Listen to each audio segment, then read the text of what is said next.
Amen.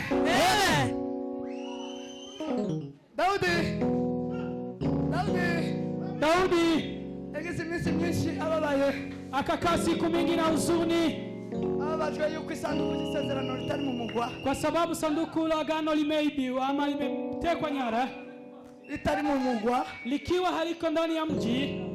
arababara cyane, akaweza kuhuzunika zaidi. hanyuma agira icyifuzo cyo gukenera, alafu akawa na hitaji akuvuga ngo Mana nunkorera igitangaza, Mungu kunitendea miujiza.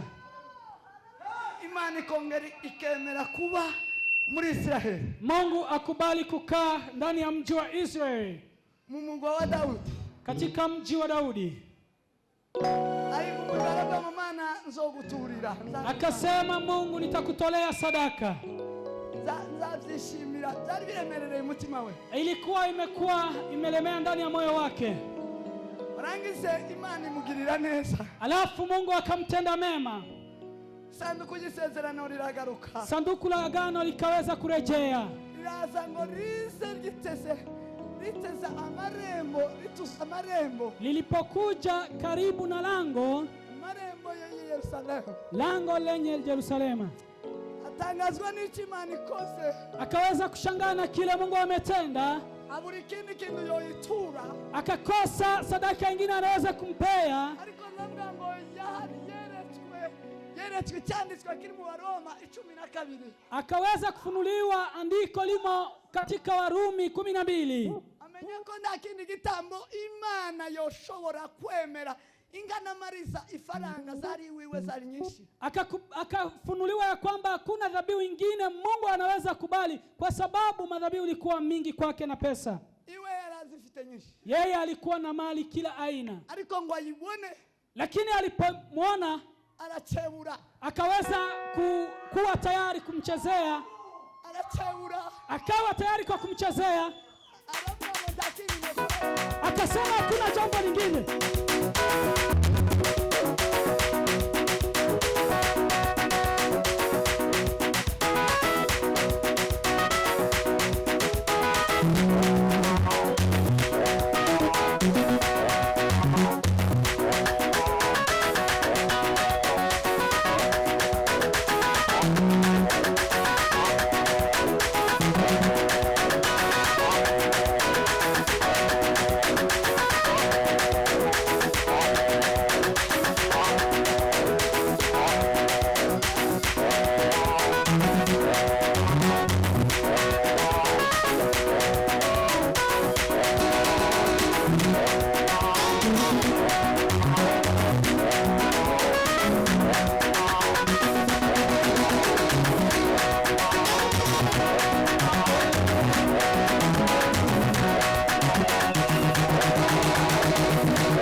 sadaka dutura maturo murenge baba bakristo.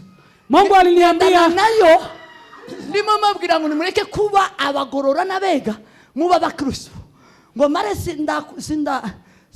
turagendana nayo muri iyo mission irarangira, ndagaruka none turangije umwaka abanyamurenge batarania.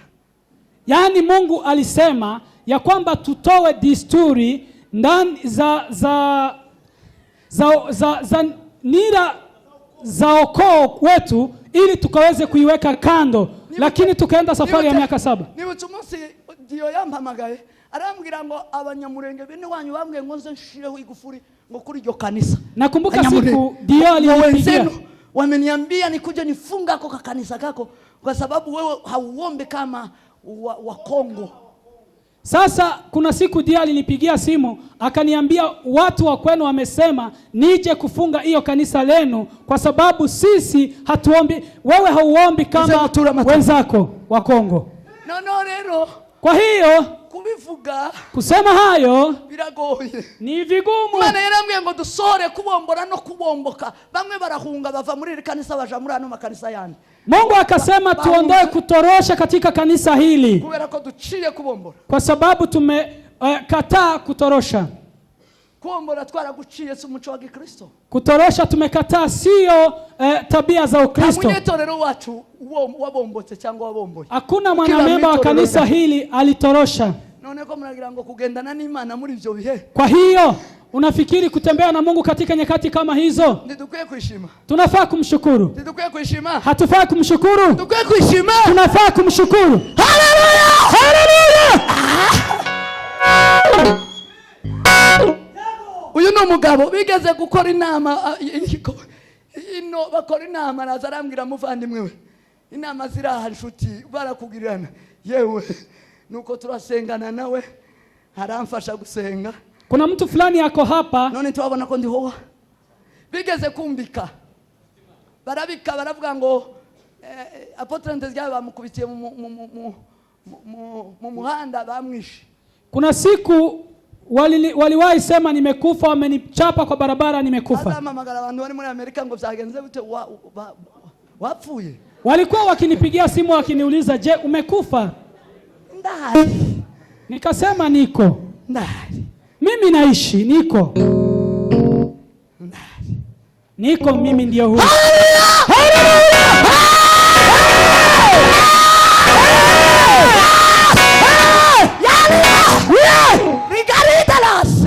Amen. Noi mettiamo mai.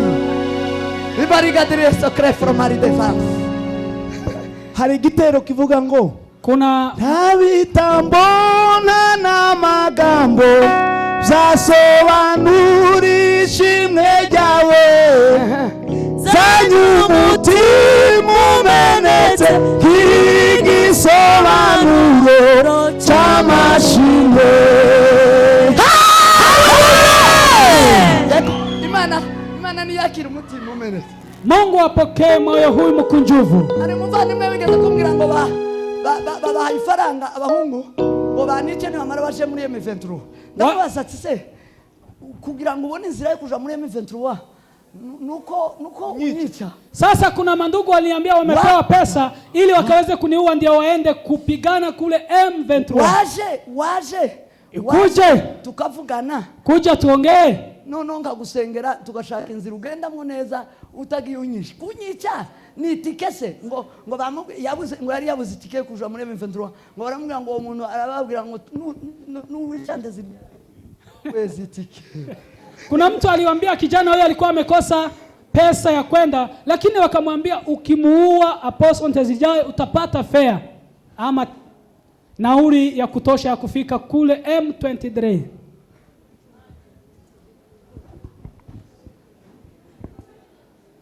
Ibihe byari bikomeye.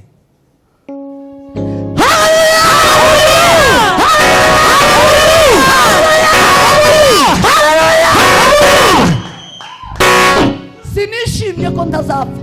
Siwezi furahia kwamba sitakufa. Nejo nogenda niteguye. Nimejiandaa kabisa. Numwenda naramubwiye ngo gupfa papa. Numwenda twese dufite. Kandi umuntu yafite umwenda azayifuza kukiva. Usa niba biri mu bushake bw'Imana. Ijo sirira hari uzoza uteme. Sasa nikamwambia niba bitari mu bushake bw'Imana turacyari kumwe. Mimi nikamwambia kukufa siwezi ogopa, lakini kama ni mapenzi ya Mungu. Lakini ukweli. Kuri kwa jambo ry'Imana. Ukweli wa neno la Mungu. Kuri kwa Kristo. Ukweli wa Kristo. Jo Kristo ashaka ko dukora muri chorero rya Kristo kwisi. Mapenzi ya Kristo ndani ya kanisa la Kristo ulimwenguni. Tuzobikora tutayafanya yote. Hata sigaya hapitagikangisho na bila kubakisha hata nduru. Kandi bivuga ku mugaragaro ku mugabo n'umugore ku mukobwa n'umuhungu. Na tena nasema wazi kwa bwana na bibi na msichana na kijana. Ndagisigara hapenaga. Hatutabakisha ndururu. Paulo yaravuze ngo timukangishe kumboha niteguye no kufa. Paulo akasema msiweze kuniambia kufungwa, hata kifo nimejiandaa. Yuhamagawe kiitwa